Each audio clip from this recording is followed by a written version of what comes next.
All right. The next session we have here was the CephFS forward scrub, and Sage, that was you and Greg. So one of you can fight for the right to party that blueprint. All right, I'm gonna nominate Greg. The right not to, yeah. All right. So we've been talking about this on and on for a year and a half now. Was when the first email went out, was in January last year, and we're finally doing work on it.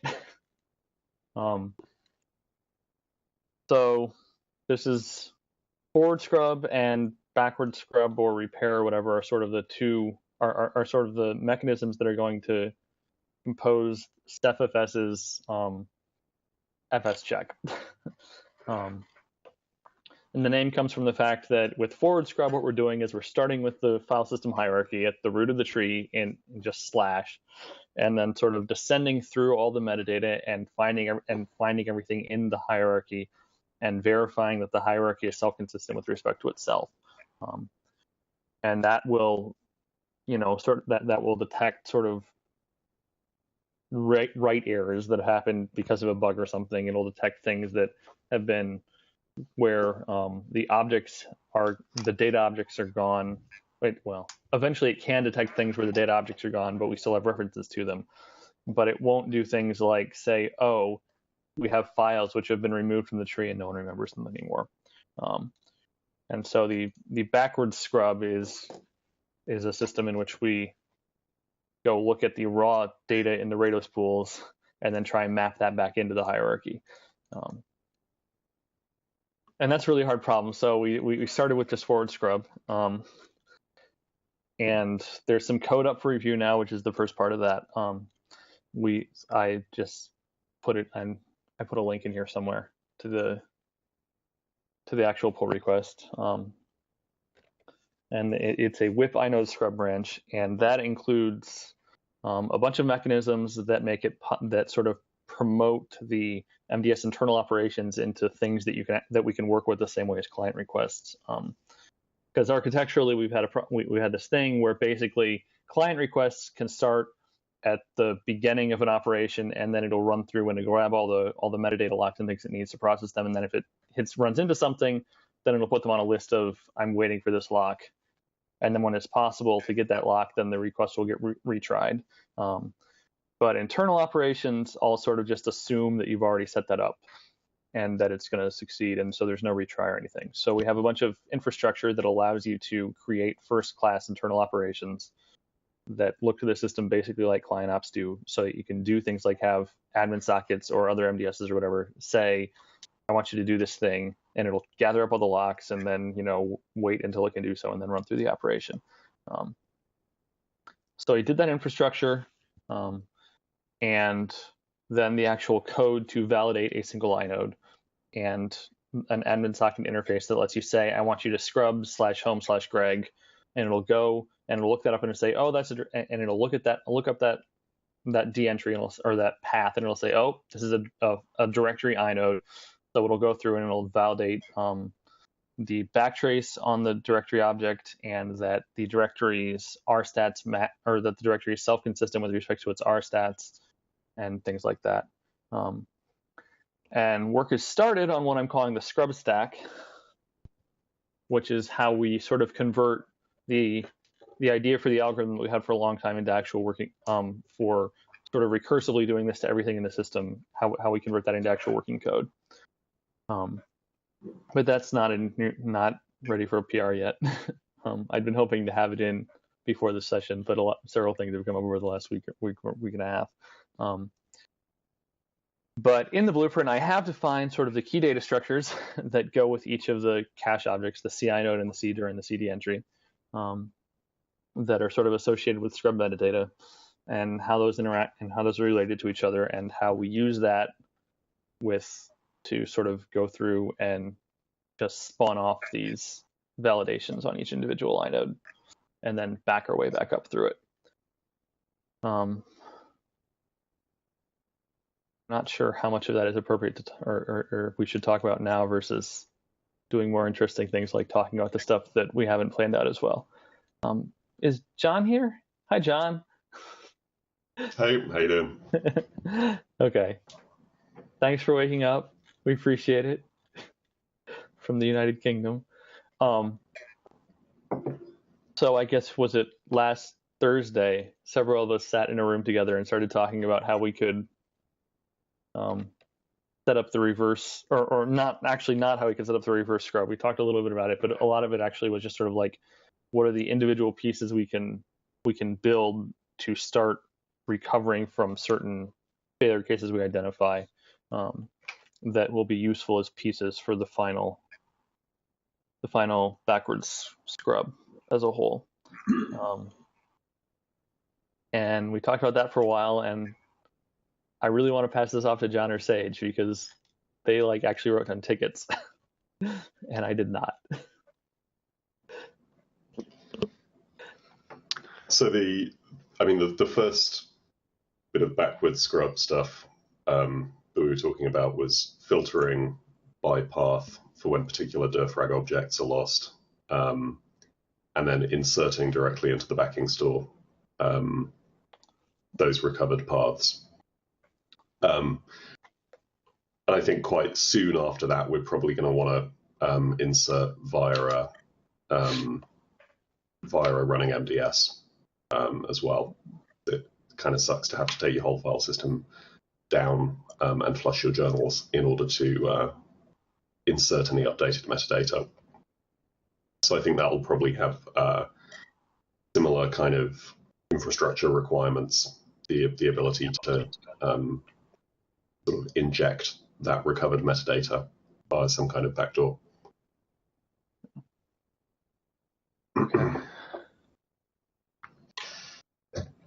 And the other sort of follow on to that, I can imagine coming quite soon as well, is the wanting some kind of object class when we're doing this scraping. So, so there's actually a mechanism for that. It's PGLS filters,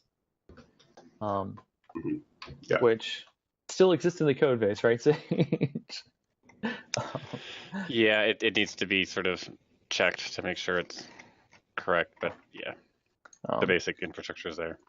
Yeah, so it's actually possible to, I think we need to write a new filter class and then, or I mean, it's not a class, but write a new filter function that we can call that says, decode the backtrace directory filter, and we pass along the data to it. Yep. And it'll select, so that filter will, when you do a PGLS filter, then it'll look at the backtrace on every object and decode it and compare it to the one we've sent along. And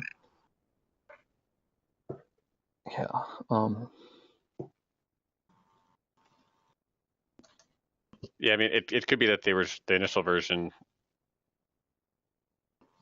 No, we probably won't use the filtering. Never mind. Just fetching them. Okay. Yeah. So need PGLS filter for backtraces. One of the tricky bits there is that right now the filters aren't classified or whatever. They're not part of a Rados class. They're just hard coded into the OSD. Which so far everything that the metadata servers needed, we've just done that because it's all. Well, it all happened a long time ago before we did anything. Yeah. Yeah. So in this case, we probably want to push it into a Rados class. So that means that the PGLS filter you'll probably have to specify which class and which filter function you're going to use, and it will get registered in the class mechanism to do that. Let's see. I think the other thing that we talked about was the idea of taking a backup or a snapshot of your metadata pool before you start doing any of this scrubbing repair stuff.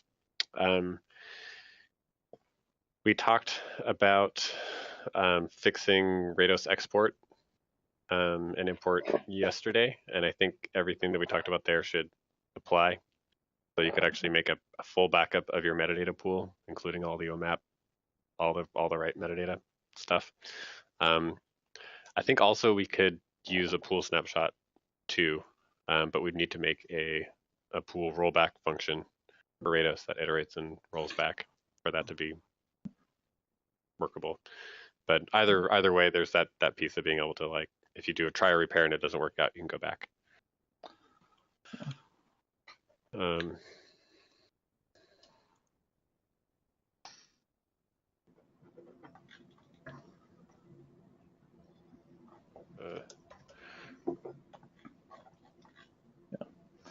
Much. Let's see. So just to be clear, we're talking about the import-export tool in addition to snapshots. We're not looking to make a choice between those. Yeah, or we do one or the other, I think. Right. You could either do a snapshot and try a repair, and if it fails, roll back, or you could make a backup, and I think either one would work. If we were choosing between them, I'd lean strongly toward making a backup. But I don't know. I mean, it's kind of a subjective thing. I mean, my feeling is that once you're in disaster recovery land, you want to be using something as brutish and simple as possible. Yeah. Well, the Rados export is needed for like all manner of other things also, so it's totally non-specific to this, and so we'd get that for free. But the pool snaps also. I mean, the only thing that we would need to make pool snaps a viable way to do it would be to make rollback. That's all. Yeah. Well, I mean, it's easy. You list objects and you call rollback on every. Oh, okay. On every object, right? Sorry, okay. So it's not that. Yeah. Okay. It's order in. Speaking of brutish and simple. Yes. But sorry, I thought you were thinking of like a pool rollback function that. Yeah, that would be a little bit. User instructor to do. Yeah. Okay. Yeah. So I think. Oh, right. Okay. Sorry, I was going to say. So I actually did have a couple of things that Well, no, there was one important thing that we haven't talked about much that actually would be good for forward scrub, which is about how we should be surfacing scrub errors to administrators for them to do anything with. Yes. Because I mean, we don't want to crash the MDS, but we can't just throw it to the central log. We don't. So I think maybe what we need to like. The MDS Ceph health checks don't do much right now, and I actually don't have a good idea of how those health checks are structured. We kind of talked about this, I think, the other day, or we talked about something similar. Well, maybe not. Yeah. So I guess we do have a health system now because John wrote it for the client capability watching, right?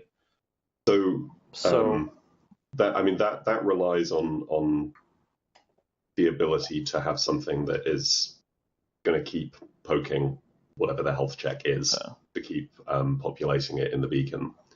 I think the most challenging thing about surfacing scrub errors is going to be having them indexed in such a way that when you go and repair an error, you can clear the flag for the defect. So it has to be something where when we run this sort of metadata insertion from backtraces or whatever it is, that tool can work out which scrub errors no longer apply.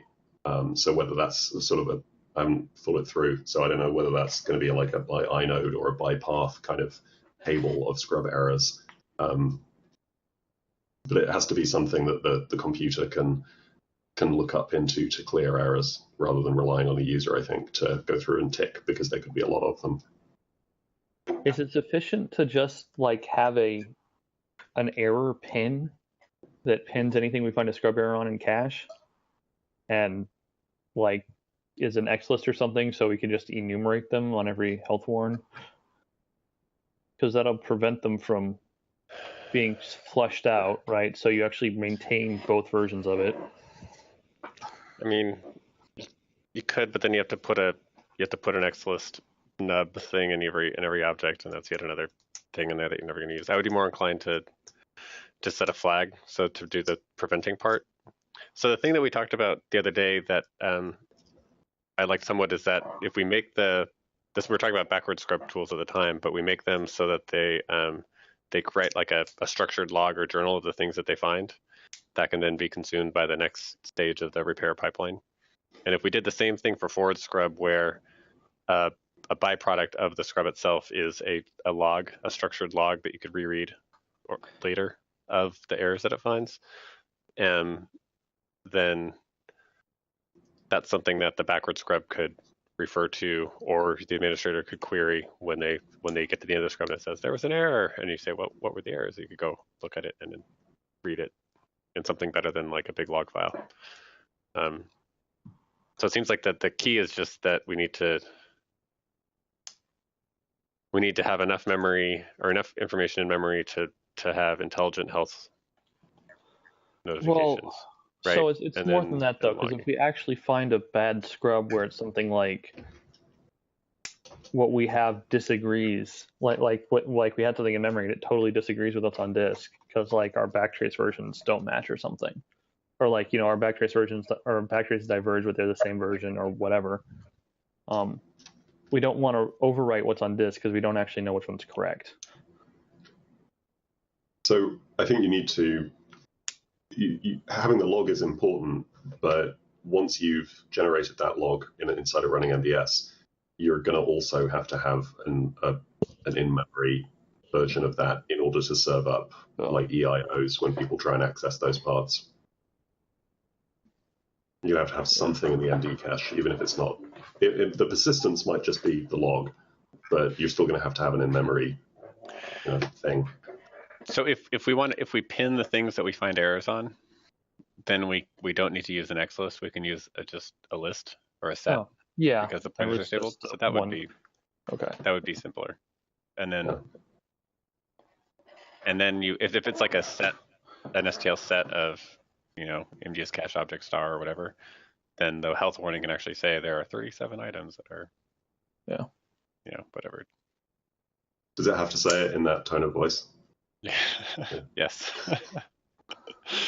Thank you. Yep. So there is an assumption running through this stuff that the set of nodes on which we find forward scrub errors will fit in RAM, which is fine. We just have to bear it in mind and maybe set some kind of artificial limit on the size of these structures so that in pathological cases we don't fill up the RAM on the machine. I mean, it could be that I guess we don't really have to pin them. It depends on what the goal is, right? Well, I mean, we don't want to overwrite the backing object data, right? And sort of the only mechanism we have for that is keeping them in the journal and pinning them. Yeah. I mean, what inconsistency is this? This is going to be like the directory inode that points to a directory object that's not found, or it's going to be the file inode where the backtrace on the file says it's linked in a totally different part of the tree. Yeah. So in the first case, and we can't resolve the versions. In the first case, where it's just like a missing directory object, like I don't know that it matters that we have the it pinned. But in the second case, certainly we would, because we would want to know later if we do happen to find that we come across another primary link to the same file that does exist, then we would have the first one, perhaps. But I think then it might be useful.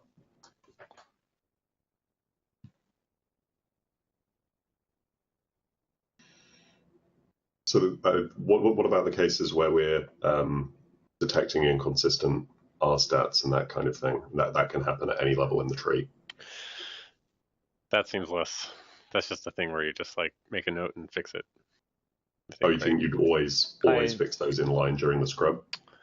Well, for R-stats, I think so, yeah. All right. Yeah. I mean, because if you're comparing R-stats and you've already validated the ones on the children, and so you know that they're right, so clearly yours are wrong. I mean, I think you'd always want to have a scrub that doesn't make any changes. Yeah. But if you're doing a normal scrub, in the normal case, like there's no reason you would just fix it up and make a loud note in the log that says, there be bugs lurking. Yeah. I'm not sure you actually want to make loud notes about that, but okay. Well, I mean, you want to we want to be able to find that, but I don't know that it's useful for an administrator to see. It's just like you want to know that there are bugs present in the system. Yeah, like you want to tell support at some point, like just the next time they happen to meet them. Yeah. You want to warn at warning or error or above, so that the Duthology error checks properly flag it as an error and the run fails. So that's the useful criteria here. Yeah. Okay. Okay. Let's see. So has anybody reviewed the forward scrub stuff yet? Have you started looking at it, John? Yeah. Okay. I've played with it, but I'm not claiming to have done a comprehensive job. I think you should look at it too. Yeah. Okay. Yeah. Okay. The plane. Okay. I think that was the stuff I wanted to talk about for forward scrub, because we already designed it, and this is the third or fourth session we've had it in, or CDS we've had it in, so just not that much. Yeah. So it's in. Yeah. It's sort of the backwards stuff that's more interesting. So that's everything for that one. So we could take like a 5-minute break. Actually, this is a good time for actually like a 10-minute break before we have to start the next session. So it's a good time to get up and stretch and stay awake. So awesome. We'll see you guys back here in about 10 minutes. No, awake a little longer.